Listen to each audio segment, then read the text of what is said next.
Overthinking is exhausting, not just mentally, but emotionally.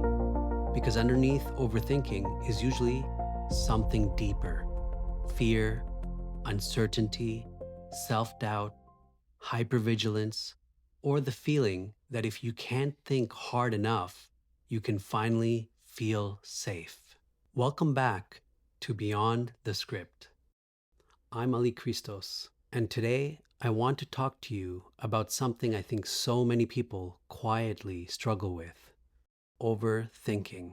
Not just occasional overthinking, but the kind that keeps your nervous system constantly running, replaying conversations, second guessing decisions, trying to predict outcomes, trying to avoid mistakes, trying to mentally control life before it happens. And honestly, I think many people don't realize how deeply exhausting this can become over time. One of the biggest things I've learned through subconscious work is that overthinking is rarely just about thinking. It's usually about protection. The mind starts trying to anticipate everything because somewhere internally it learned, if I stay alert enough, maybe I can avoid pain. So people constantly analyze what they said, how they appeared, what might happen, whether they made the wrong choice, whether someone is upset with them, whether they're falling behind in life. The mind becomes trapped in constant scanning and prediction.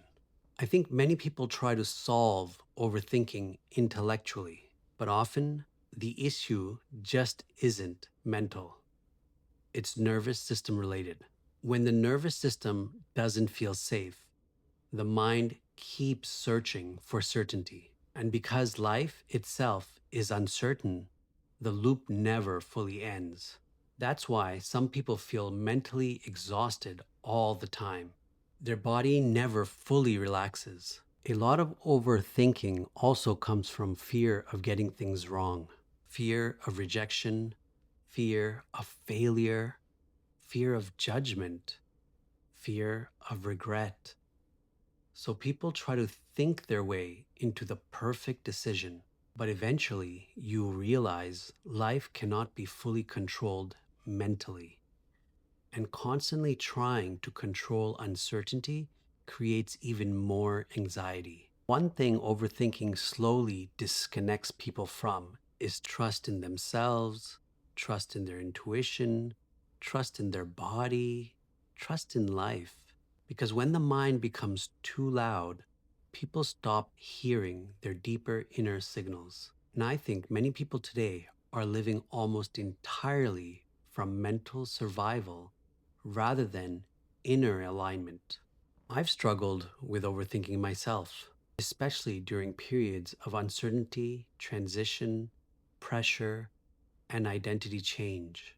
There were moments where my mind felt like it never fully shut off, constantly analyzing, planning, questioning, trying to predict outcomes. And what I eventually realized was my mind was trying to create safety. But safety doesn't come from controlling every possible outcome.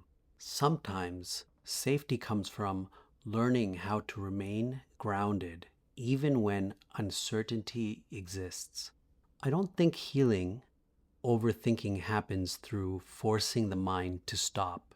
I think it begins with slowing down, becoming aware, regulating the nervous system, reconnecting with the body, creating emotional safety internally, and learning that not every thought requires engagement.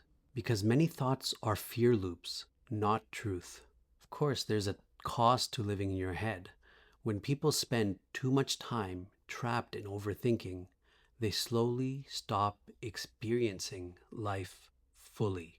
They become mentally present everywhere except the actual moment they're living right now.